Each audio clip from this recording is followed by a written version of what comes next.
পঢ়ি থাকা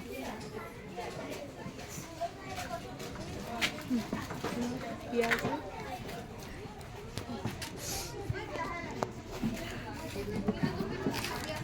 নমস্কাৰ জনাইছোঁ সকলোকে মই অন্য এটি ভিডিঅ'লৈ সকলোকে স্বাগতম জনাইছোঁ মই আজি আৰ্ট স্কুলত বৰ্তমান আছোঁ আৰু আজি মোৰ শিক্ষাৰ্থীসকলক মই মৰাপাটৰ ৰছী দি কেনেদৰে এটি ছবি অংকন কৰিব পাৰি ফুটাই তুলিব পাৰি তাকে আঁকি দেখুৱাবলৈ চেষ্টা কৰিছোঁ আৰু ইহঁতেও বহুতখিনি কৰিছে মই ইয়াতে ইহঁতক বানানা আঁকিছোঁ ব্লেক আৰ্ট পেপাৰ এখনত বানানা আঁকিছোঁ আৰু তাৰপিছতে মৰাপাটৰ ৰছী লগাইছোঁ আৰু ইয়াৰ বাবে বেছি সঁজুলিৰ প্ৰয়োজন নাইকিয়া এনেকৈ মৰাপাটৰ ৰছী লাগিব মৰাপাটৰ ৰছী আপোনালোকে যিকোনো দোকানত পাই যাব এইটো মিহি হয় আৰু মোটাও পায় আৰু লগতে এনেকুৱা ফেভিকল এটা লাগিব আৰু অনলি আপোনালোকে ব্লেড লাগিব 2 টকাত আমি ব্লেড এটা হ'লেই হ'ল সেইটো আপোনালোকে কাটিবৰ কাৰণে ইউজ হ'ব চ' ফাৰ্ষ্টে আমি ইয়াতে কি কৰিছোঁ এয়া আঠা দি পেলাই ৰছীবোৰ লগাইছোঁ আৰু এয়া ৰছীবোৰ মই লগাইছোঁ মোৰ ষ্টুডেণ্টখিনিয়ে লগাইছে তাৰপিছত এয়া লগাইছে আৰু এতিয়া আৰু লগাব আপোনালোকে ইহঁতে কৰি পেলাই দেখুৱাব কৰাচোন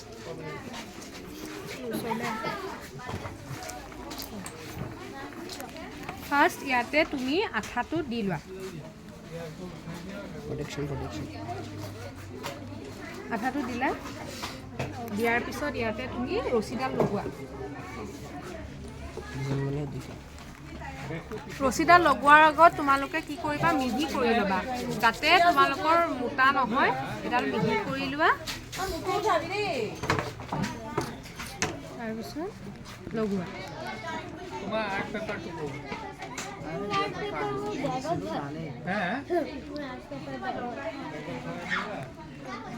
হ'লনে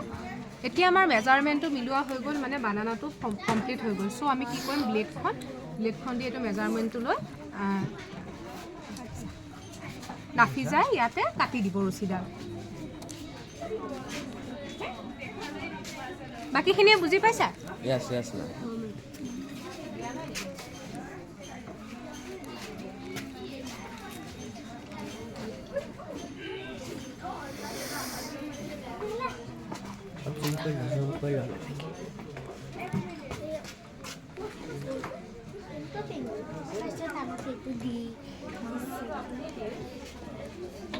আগতে মেজাৰমেণ্টটো লৈ ল'বা তেতিয়া কাটিবলৈ হেল্প হ'ব চ'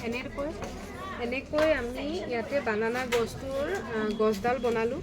মাটিখিনি বনালোঁ আপোনালোকে বেলেগ ডিজাইন ইউজ কৰিব পাৰে আৰু লগতে মই আৰু কেইটামান চেম্পল ইহঁতক দেখাবলৈ লৈছোঁ এটা ফ্লাৱাৰ আঁকিছোঁ আৰু এইটো চৰাই হয় আৰু চৰাইৰ ওপৰত এনেদৰে মই ডিজাইন কৰি দিছোঁ ইহঁতেও এনেদৰে বনাবলৈ চেষ্টা কৰিব আৰু গতিকে আজিৰ ভিডিঅ'টোত ইমানখিনিয়ে দেখালোঁ এই গোটেইটো কমপ্লিট কৰাৰ পিছত কেনেকুৱা হয় মই আপোনালোকক ফটোখিনি আপলোড কৰি দিম চাব আজিলৈ ইমানেই ধন্যবাদ